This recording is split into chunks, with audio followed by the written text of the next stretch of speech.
Every once in a while, the smartest minds of the criminal world hatch ingenious plans to steal back their freedom. But was Alcatraz, San Francisco's notoriously inescapable prison, invulnerable to such escape attempts? Well, one letter, claiming to be from someone who successfully escaped the prison, threatens to shatter this idea. Let's dive into the San Francisco Bay and try to get to the bottom of it. Alcatraz was in operation from 1934 to 1963, during which time it was home sweet home to some of the most infamous criminals in American history. Its inmates included George Machine Gun Kelly and even Al Capone himself.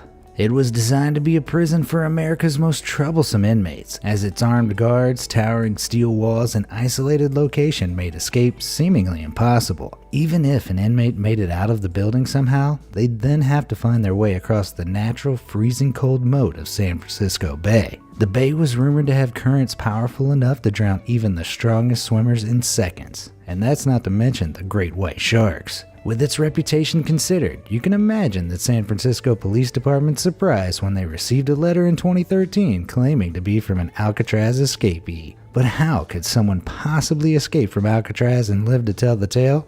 Let's rewind. In 1962, 4 men planned an escape from Alcatraz. The mastermind behind the plan was Frank Lee Morris. A career criminal, Morris was convicted of his first crime at the age of 13. Before he was even old enough to buy cigarettes, he'd been arrested for everything from drug possession to armed robbery. But despite his troubled life, Frank was highly intelligent, scoring 133 on an IQ test administered in prison. Unfortunately, he applied his high IQ for almost solely criminal endeavors. It made him a nightmare for prison wardens. In the late 1950s, he escaped from prison in Louisiana, trying to avoid serving a 10-year sentence for bank robbery. When he was recaptured in 1960, he was sent straight to Alcatraz. If the cops ever jokingly told him to try getting out of this jail, they'd have to eat those words less than 2 years later. Escapees 2 and 3 were brothers and criminal partners John and Clarence Anglin from Georgia. When the brothers were in their 20s, they branched out from their jobs as seasonal farm workers and started robbing banks. They were initially successful, but as criminals, they had their quirks. The brothers claimed that the only weapon they ever used was a toy gun, as they disliked the idea of physically hurting anyone during their robberies. But despite the toy gun they were found with during their final robbery, they received 20-year sentences after the police apprehended them. They made repeated escape attempts from a facility in Atlanta before the guards grew tired of their shenanigans and sent them to Alcatraz. The final piece of the puzzle, Alan West, went to jail for car theft and was also sent to Alcatraz after an unsuccessful escape attempt from a Florida prison. At the time of his transfer, he was 28, but had only an 8th grade education. This might explain the unfortunate thing that happened to him later in this story.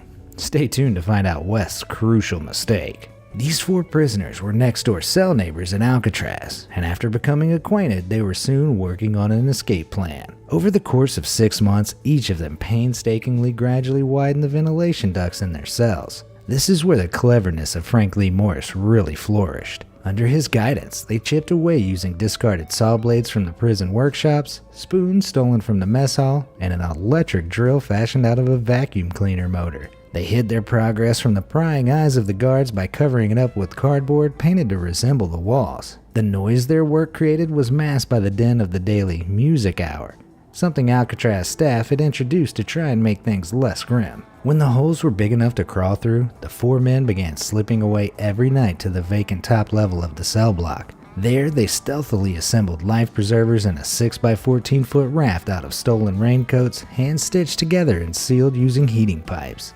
Scrap wood would serve as their only way of steering against the powerful currents and frigid waters of the bay. The guards never noticed that the men weren't in their beds every night thanks to the dummy heads they crafted and left on their pillows. They fashioned them out of a mixture of soap, toothpaste, concrete dust, and toilet paper. They even painted on faces and stuck on hair from the barbershop floor. With everything in place, their plan was to paddle across the bay to land, where they would steal a car and drive off to freedom.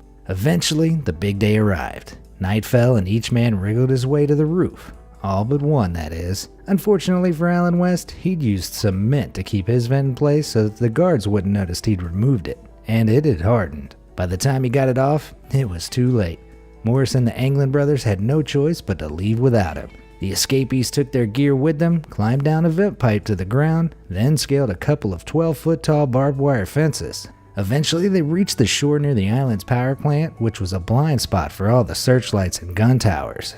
Using a concertina, a sort of miniature accordion, as a bellows, they inflated the raft and set sail into the uncertain night. Though he didn't escape, it's thanks to Allen that we know so much about how those 3 prisoners got away. But did they survive the raft's maiden voyage? Let's look at the evidence. In 2013, 51 years after Morris and the Anglins' daring escape, the police received a letter from someone claiming to be John Anglin. The writer admitted to the escape and claimed that he was the last surviving member of the trio and that he was dying of cancer. In light of his seemingly imminent demise, the writer offered the cops a deal.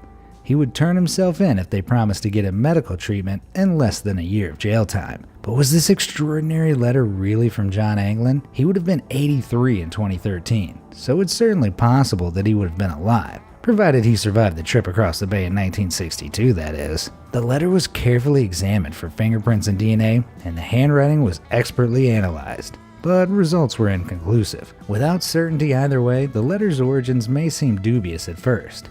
But there are convincing reasons to believe the trio made it off the island alive, which may give credibility to the letter. While the FBI officially concluded in 1979 that the 3 men drowned after their escape in 1962, their bodies were never found, and not everybody was convinced. The U.S. Marshals Service, for instance, officially lists the case as still open to this day. When commenting on the case, one U.S. Marshal named Michael Dyke noted that the bodies of 2 out of every 3 people who go missing in San Francisco Bay are eventually recovered. Seeing as none of the 3 escapees were ever officially found, dead or otherwise, this may give extra statistical backing to the claims of a successful escape. On top of this, a police officer on the night of the break reported spotting an illegal boat near Alcatraz at 1 a.m. This aligns with the escape, which likely took several hours and began at around 10 p.m. Based on this, some theorized the trio had outside help of some kind. Indeed, a jailbreak like this would also require meticulous planning for life on the lam after the escape was completed, under the guidance of the demonstratively gifted escape artist Frank Morris. Does that really seem so impossible? What did seem impossible, to many at the time, was the thought of escaping Alcatraz on the water. The bay's reputation made escape seem like a futile, deadly waste of effort. However, later on in the same year as the trio's prison break, another inmate named John Paul Scott shook up the bay's reputation. Scott successfully swam from Alcatraz to Fort Point below the Golden Gate Bridge. He was recaptured, half dead from hypothermia, but it proved that escape across the water was in fact possible. Plus, all Scott used were some water wings he'd made by inflating rubber gloves. Morris and the Anglin brothers had a raft. What's more, nowadays, amateur athletes swim the bay all the time just for fun. The perilous bay idea may indeed have been more of a scare tactic myth than a real impassable obstacle. But the evidence goes deeper still. Over the years, there have been many reported sightings of the escapees. At one point in the mid-60s, rumors about Clarence Anglin living in Brazil were so prevalent that the FBI actually sent agents down there to try and find him. In 1967, someone claiming to be a former classmate of Frank Morris told police that he'd bumped into him in Maryland and that he now sported a beard and mustache. On top of that, family members of the Anglins have reported receiving countless unsigned postcards, seemingly from their brothers over the years. The Anglins' mother even received flowers from an anonymous source every Mother's Day until she died in 1973, and 2 tall, odd-looking women in heavy makeup reportedly attended her funeral. When their father died, 2 mysterious men with large beards showed up at the funeral home, cried in front of the casket, then left. Could these have been the slapdash comical disguises of 2 masters of escape and evasion? Years later still, in 1989, there were reports that the trio were in Florida. A woman called the Unsolved Mysteries tip line and said she recognized a picture of Clarence Anglin as a man living on a farm near her home. Another unrelated woman also reported seeing him in the same area. When a third witness identified a sketch of Frank Morris and said she'd seen a man resembling him in the exact same part of Florida, the evidence reached new heights. But could these witnesses merely be people pranking the police? Were conspiracy-prone individuals simply seeing what they wanted to see? Or could the trio really have survived their perilous raft trip and fled to the Sunshine State? The reliability of these accounts is questionable, no doubt, but the evidence stretches further than personal stories. Arguably the strongest evidence of a successful escape is the evidence of an FBI cover-up. The FBI had claimed at the time of the escape and in the decades that followed that no evidence of a successful escape had ever been discovered. There was, they claimed, no evidence of a raft making it to shore, nor of any car thefts to facilitate a getaway. But despite official statements in 1962, it was later revealed that evidence of a homemade raft and paddle was found on Angel Island, north of Alcatraz, the day after the escape. Not only that, but a 1955 blue Chevrolet was stolen that night, shortly after the escape, by no less than 3 men. The choice to withhold this evidence until the early 2010s